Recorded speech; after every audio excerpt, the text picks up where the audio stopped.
make you feel better, I just had a scheduled meeting with the governor-elect, and she couldn't get online on her computer, so she had to use her phone. So you're not the only one. Well, this week is crazy. We're watching our kids' dogs. So I'm over at their house, and I forgot that I have not connected with the laptop here, so it's kind of crazy.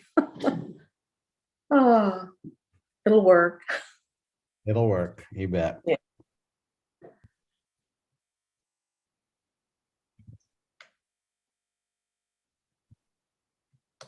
Let's see.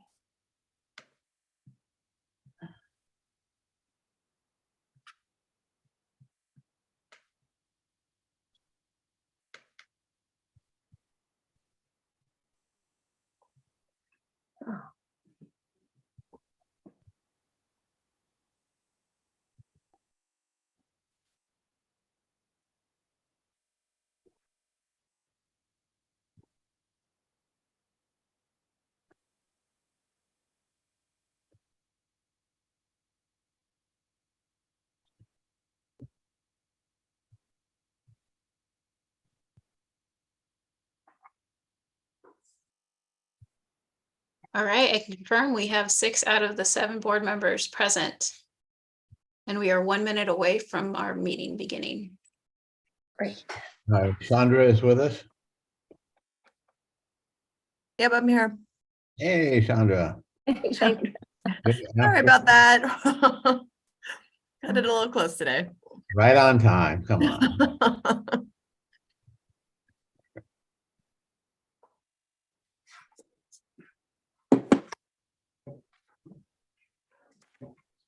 Oh.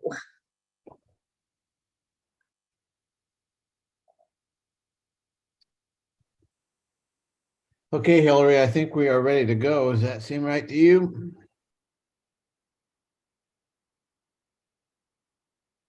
Yes, we are ready to go for you.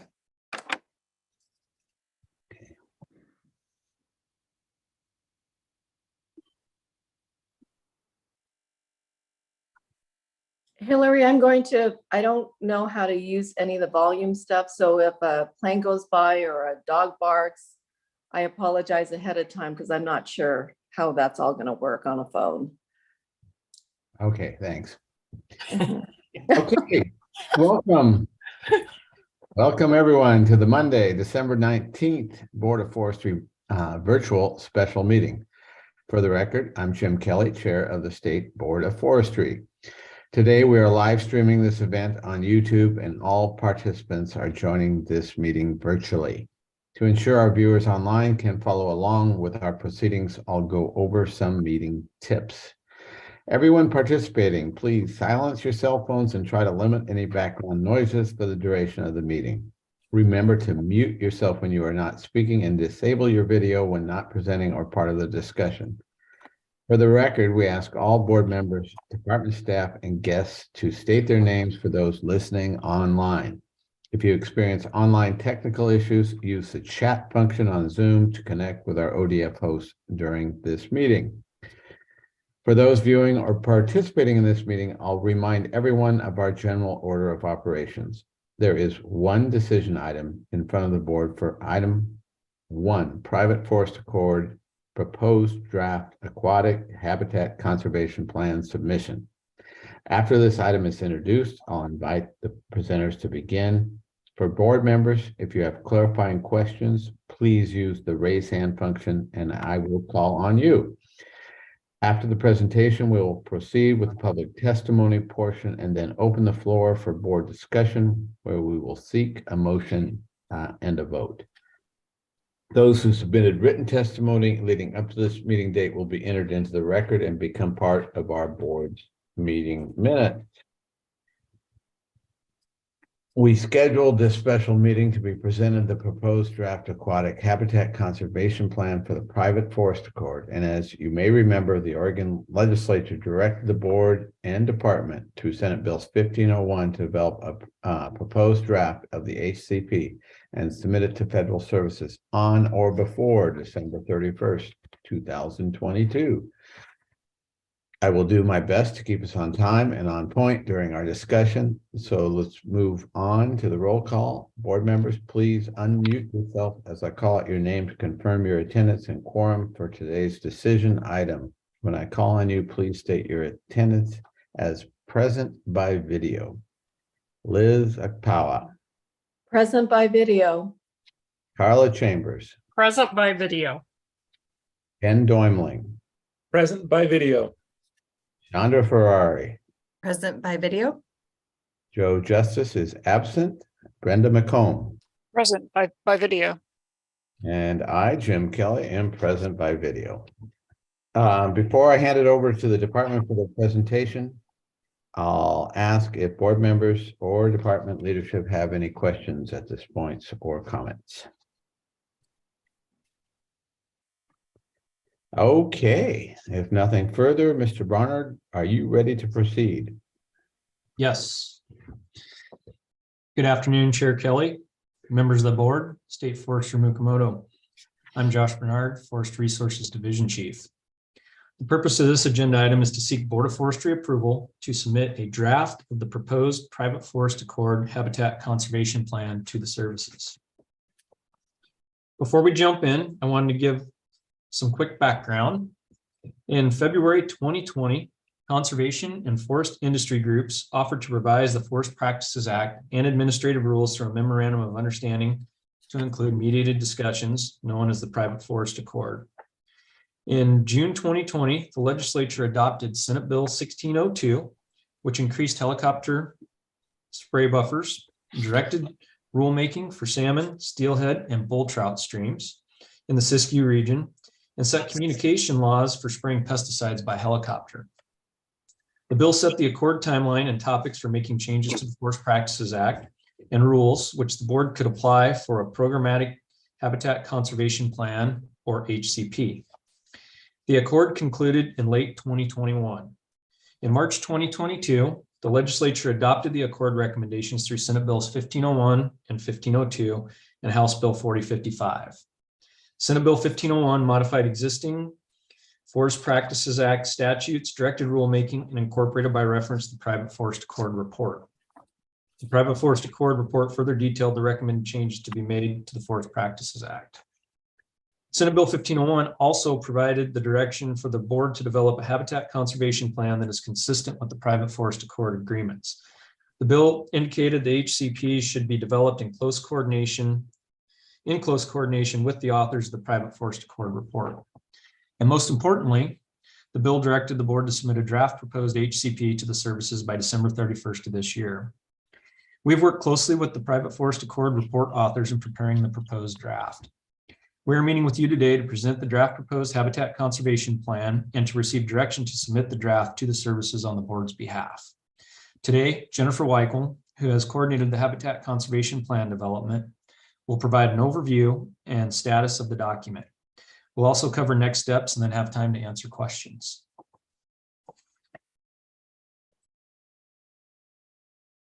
Thank you, Josh. Before I get started, I just want to make sure you guys you're viewing my slideshow. Yes. Okay, thank you. So for the record, my name is Jennifer Weichel, and I'm the wildlife biologist for the Forest Resources Division. I'm also serving as the coordinator for the HCP. Development of this HCP is different in that many of the primary decision points were made during the Private Forest Accord negotiations. These decisions have been codified in statute, revised administrative rules, and in the PFA report.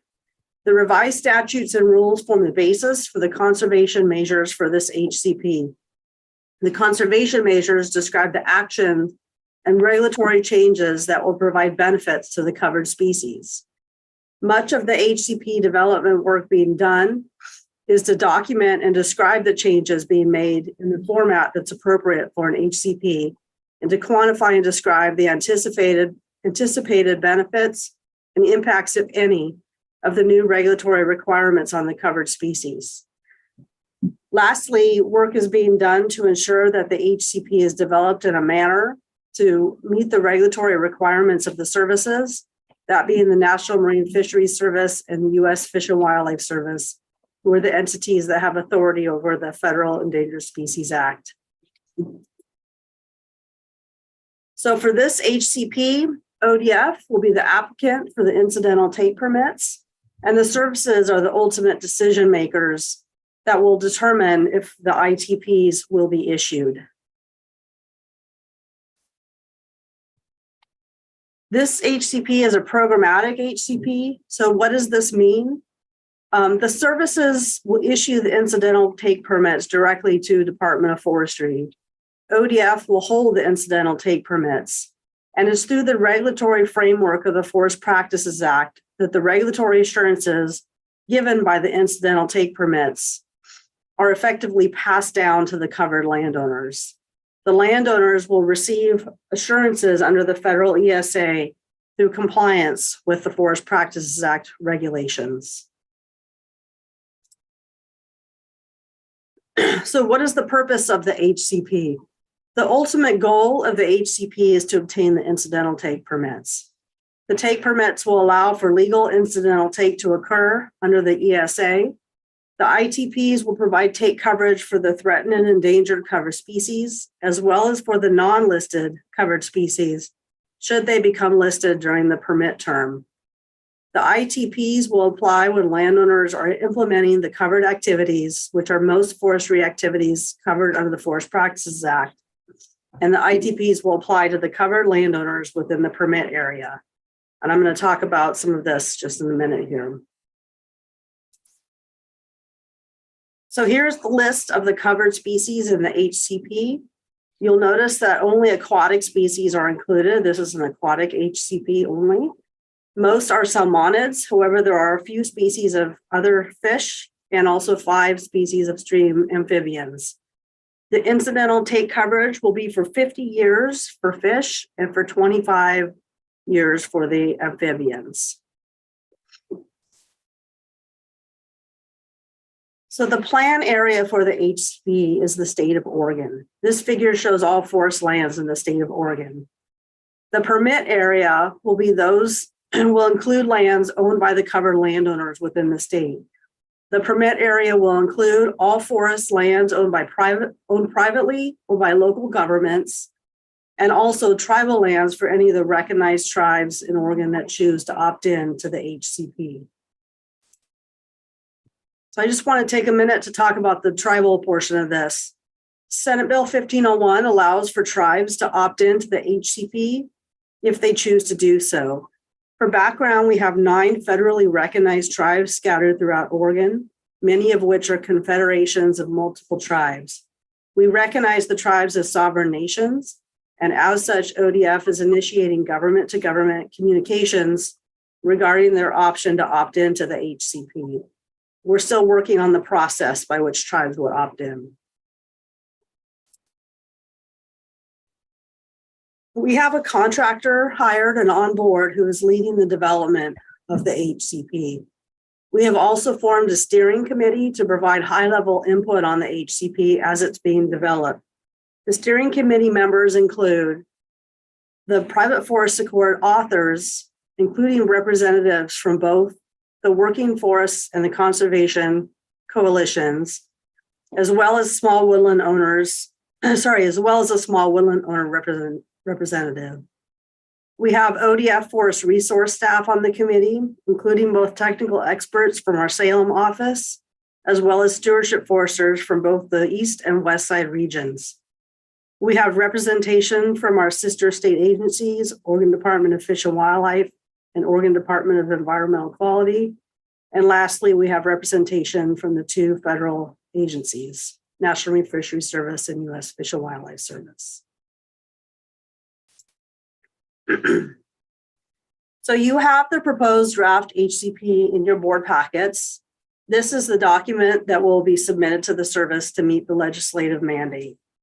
Our contractors in the steering committee have done a lot of work in a 5-month period to develop the draft in front of you. Still, it's an impossible task to develop a complete HCP document in such a short period of time. This document is intended to be a working draft, and we recognize there's a lot more work to be done to develop the complete HCP document. You'll see that chapters 1 through 4 are fairly well fleshed out. These chapters have had multiple reviews and opportunities for input from the PFA authors and the steering committee members.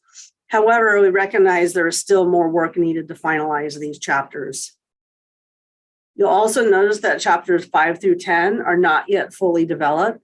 These chapters currently contain mostly template language and placeholder language, and there's much more work ahead to be done to finalize these chapters. So if you look at attachment 2 in your packets, you can see the timeline for the remaining phases to complete the project and to get to the end point of having the incidental take permit. The timing of the HCP development, as well as the required work to meet the National Environmental Policy Act, or NEPA, are also shown. And the timeline is set so that we can meet this the mandated deadline to have an incidental take permit in hand by the end of 2027. So although we have a lot more breathing room to develop the HCP beginning in 2023, we're still on an ambitious timeline. With that, I turn it back to you, Josh. Thank you, Jennifer. And for the record, again, Josh Bernard, Forest Resources Division Chief. So the staff recommendation for this topic is that the board direct the department to submit the attached draft habitat conservation plan to the services by December 31st, 2022. Next steps would be to submit that HCP to the services and then work with the services on the HCP towards obtaining the incidental take permits as defined in Senate Bill 1501. And that concludes our portion of the presentation here, and we're happy to take any questions if there are any.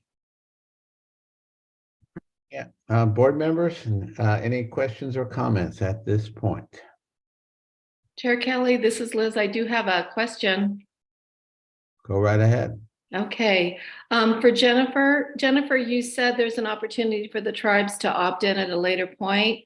Will that make any substantial difference to how we're proceeding down the line, or does that somehow potentially impact the next steps? I'm just trying to figure out, does it really matter for what we're doing now? Jennifer, you're on mute. My apologies, sorry, I forgot I muted. I don't think that changes the work at hand to continue. We will continue on as far as the development of the HCP. There's additional work that we have ahead of us to determine the process by which the tribes will be able to opt in and some of the details around that, but the path forward is mostly the same. Okay, thank you. Other questions? Chair Kelly, I've got a couple of questions. Go ahead.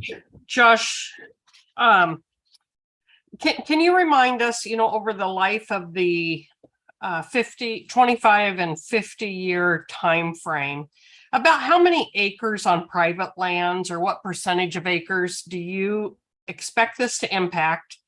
Did we iron out the differences for those that are going to be disproportionately impacted? Because I think, we had a lot of feedback that some were going to have a much higher percentage of their acreage impacted. We iron that out. And do we have a cost to ODF on this program roughly over the life of the program?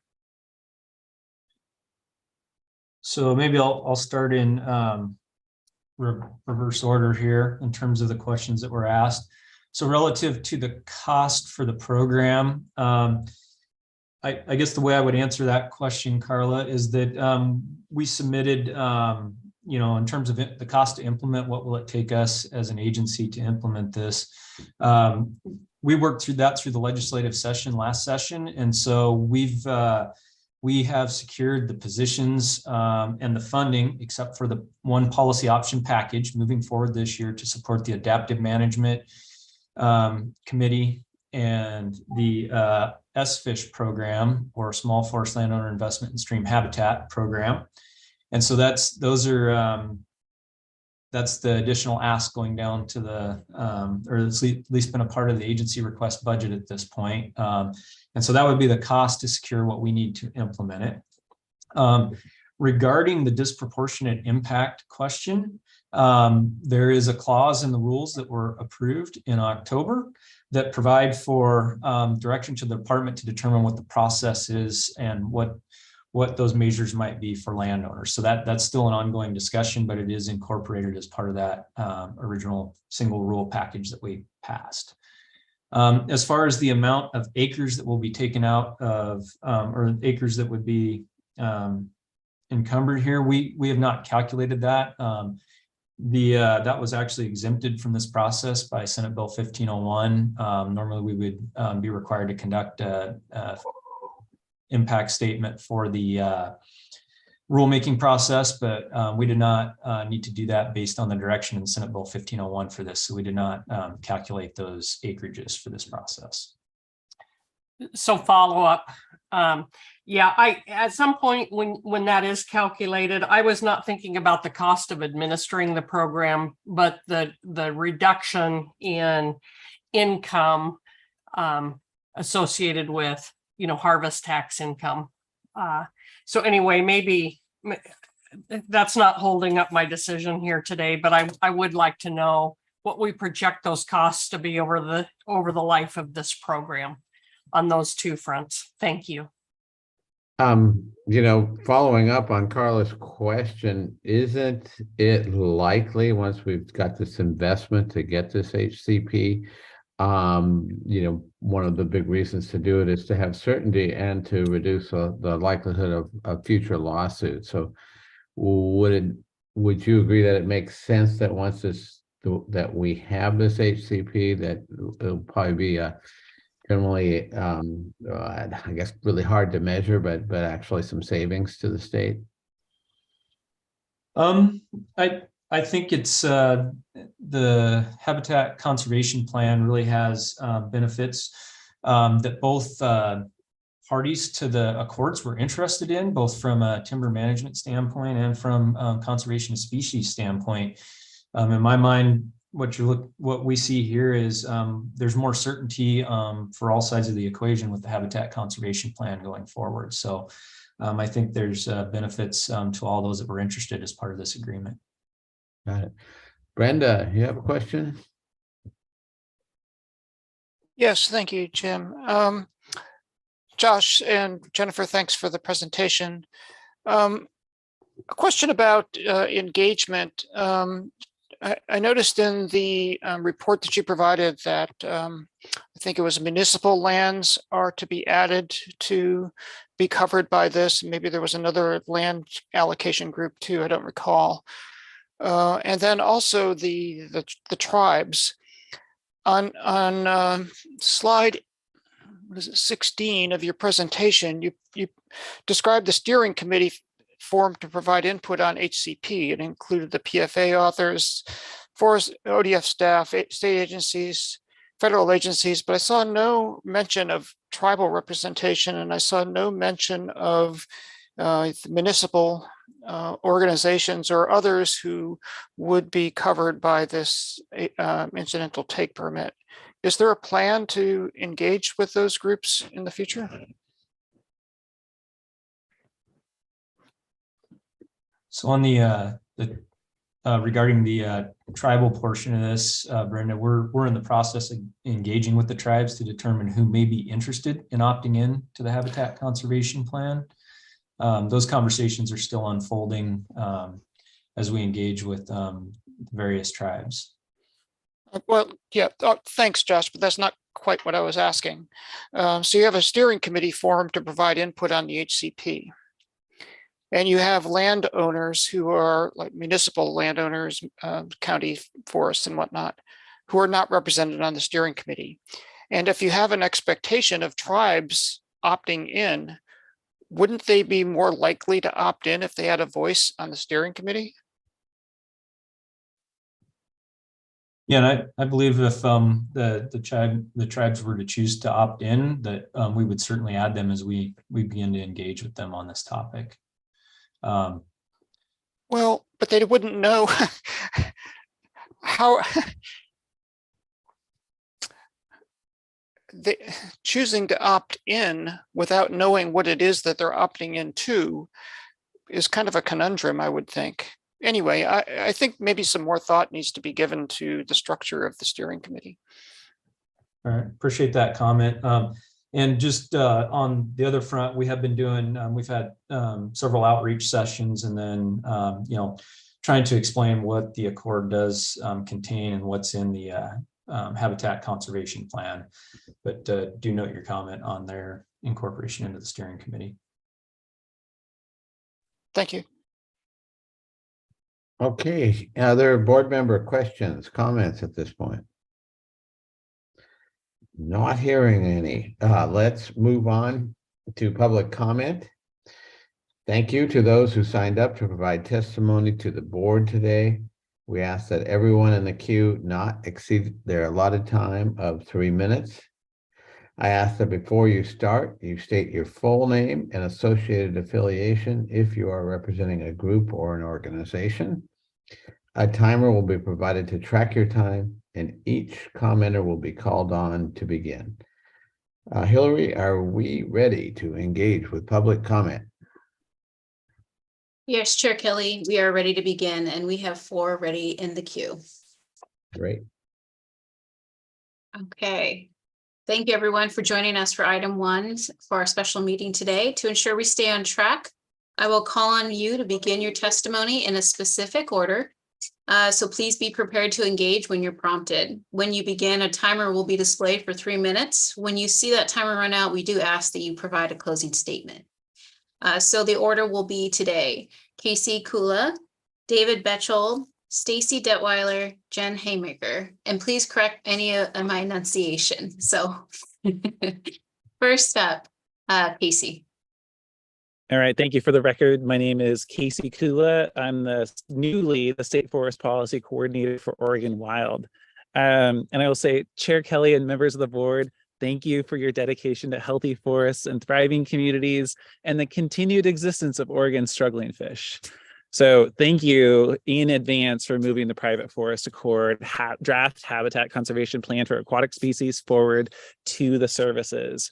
And as was noted, the draft HCP is incomplete, but I look forward to working with you and your staff and the authors and the services to complete an HCP that'll improve habitat conditions and increase fish populations while providing that certainty that was mentioned earlier.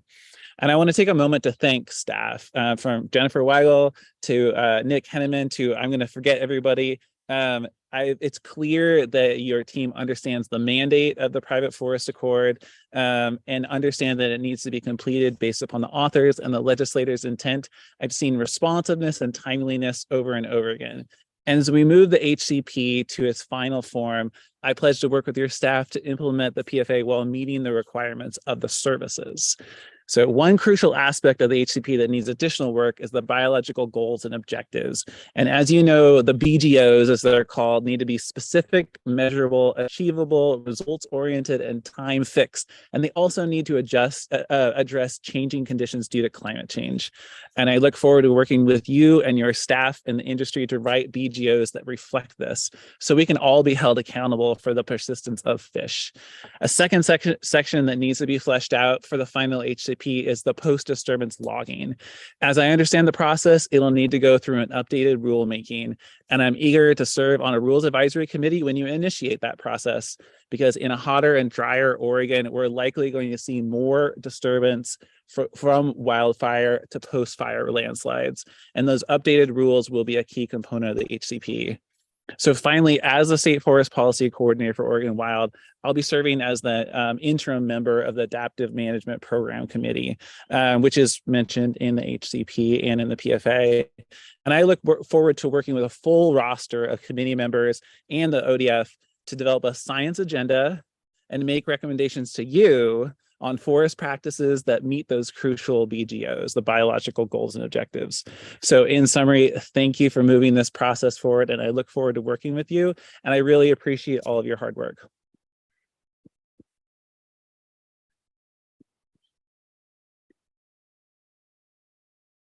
Thank you very much. And up next, Mr. David Betchel. Thanks, Hillary. Chair Kelly, members of the board, David Bechtold with Northwest Resource Law.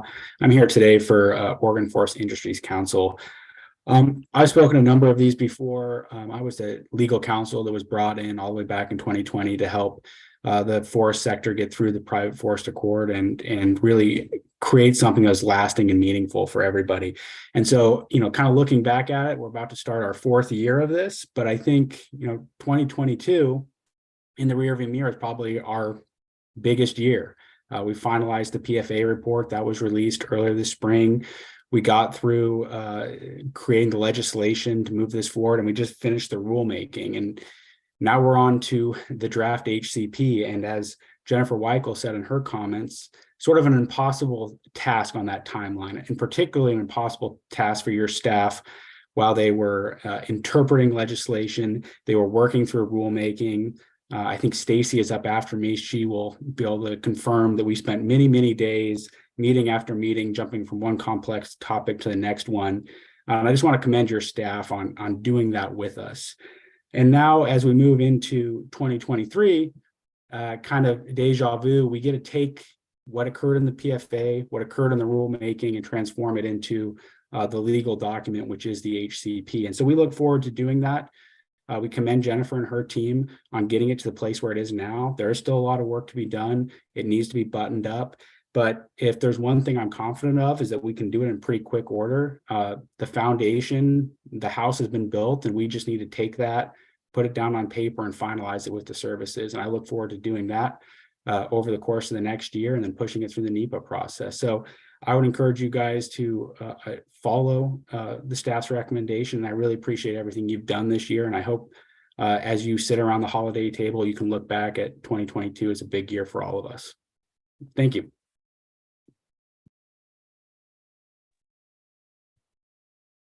Thank you very much. Next up, Stacy Detweiler. Thanks, Hillary. Chair Kelly and members of the board, for the record, my name is Stacy Detweiler, and I'm the Oregon Policy Senior Program Manager at the Wild Salmon Center, a nonprofit organization dedicated to conserving wild salmon and steelhead rivers and ecosystems here in Oregon and across the Pacific Rim. As Dave alluded to, I've been engaged in this PFA process since the early days, working closely with my colleague Bob Van Dyke and others here. Thank you for the opportunity to provide comment today and for your commitment to moving the private forest accord forward through new regulations approved this October. And today I ask that you continue forward progress on the private forest accord agreements by approving the draft HCP before you. While it's incomplete, it's the first step in crafting a final and approvable HCP aligned with the private forest accord agreements. Significant work is still needed to develop the HCP, and specifically wanted to highlight the biological goals and objectives that must address the potential effects of climate change to align with criteria established by NOAA Fisheries and the U.S. Fish and Wildlife Service. Finalizing a strong and approvable HCP will require ongoing commitment from the board, ODF, federal agencies, and partners to complete. Additionally, Wild Salmon Center is also a member of the newly formed Adaptive Management Committee. We look forward to working with you and the members of the committee to update protections for forested watersheds as part of this committee, as we learn more about what is needed to ensure clean, cold water for fish and wildlife and for all Oregonians, particularly in the face of a changing climate. I just wanted to also add that as we move forward into the Adaptive Management Committee, there's still a vacant position for tribal representation on that committee, and just wanted to ask the board and ODF to prioritize engaging with tribal nations as we move forward in that process. And thank you for the opportunity to provide public comment today, and I look forward to working with you, ODF staff, and partners to develop a final and approvable HCP. Thank you.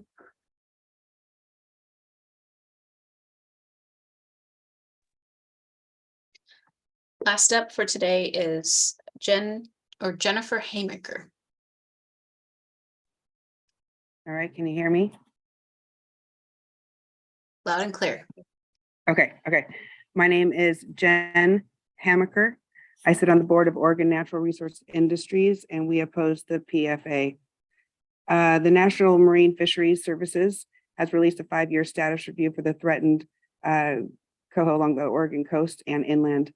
Under the Endangered Species Act, the Secretary of Commerce must review the listing classifications for a listed species at least once every 5 years to ensure it's accurate, and then determine whether the species should be removed from the ESA list or if its status should be changed from endangered to threatened or vice versa. Their own research shows recent abundance levels, 2001 to 2018, are comparable to historic abundance levels, which the National Marine Fisheries Service has determined to constitute a benchmark for the species recovery under the ESA. So why haven't they delisted the coho? Well, because they state that their status review indicates low species viability in areas that have been hard hit by wildfires. And these areas need improvements before delisting can be considered viable under the ESA. And that's an absolute contradiction to me. These fish that we're talking about, although very important,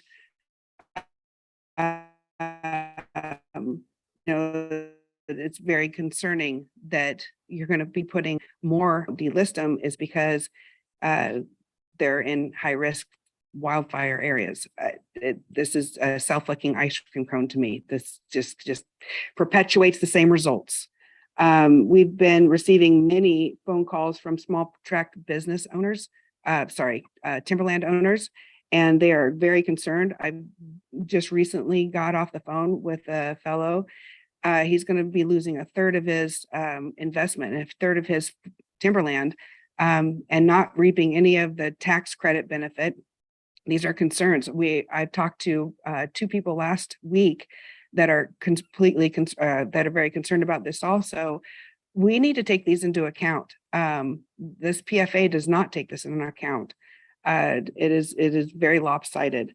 Also, how many coho have been increased due to placing more unmanaged lands, timberland around watersheds? I'd like to see a study on that. The wildfire is a real concern. How is that going to be mitigated? Is it going to be mitigated? It's on private timberland. Private timberland owners are the ones who manage their lands. 86% of wildfires are on public land, mostly federal land. Is there any mitigation strategies on the private land? Are the feds going to come in and help them? Are the state going to come in and help them? They shoulder the burden on it. So the private timberland owners, has anybody considered putting a fish hatchery to up the numbers so we don't have to put these HCPs and lock down more timberland? And my time is up. Thank you very much. Chair Kelly, State Forest from Mukomoto, and board members, this concludes the public testimony portion for item 1. Okay, thank you to all those who testified. Board members, anything else that has come up, or questions or comments after the public testimony? Okay, I am not hearing any, and so we are at the point where we would be seeking a motion. The proposed motion from the department is that the board direct the department to submit the attached draft habitat conservation plan to the services by December 31st, 2022. Do I have a motion? So moved. And that motion has been made by Brenda McComb and seconded, was that Ben Doimling? By Ben Doimling. Okay, we have a motion and a second. Is there any debate, questions? I am not hearing any, and in that case, I'm going to move forward and ask board members to unmute and prepare to vote when their name is called for the record. Liz, Poa. I vote aye. Chair Kelly. Chambers. Aye. Ben Doimling. Aye. Shonda Ferrari. Aye. Joe Justice is absent. Brenda McComb. Aye. All right, and myself, I am an I as well. So we have the motion. Just to repeat, is that the board is directing the department to submit the attached draft habitat conservation plan to the services by December 31st, 2022. Brenda McComb made that motion and Ben Dormley seconded. And I think we are we have done this in record time, and I want to thank all of us. It's not even close to time for an adult beverage. All right. Any other closing comments? Chair Kelly, for the record, are you commenting that with the vote of a majority rule, the motion did pass? The motion did pass. Thank you for that clarity. All right. Thank you. Yes. Sorry for that. Okay, with that, happy holidays and happy new year. And we will all be seeing each other early in January of 2023. Thank you all. And this meeting is adjourned. See you in the new year. You got it. Now.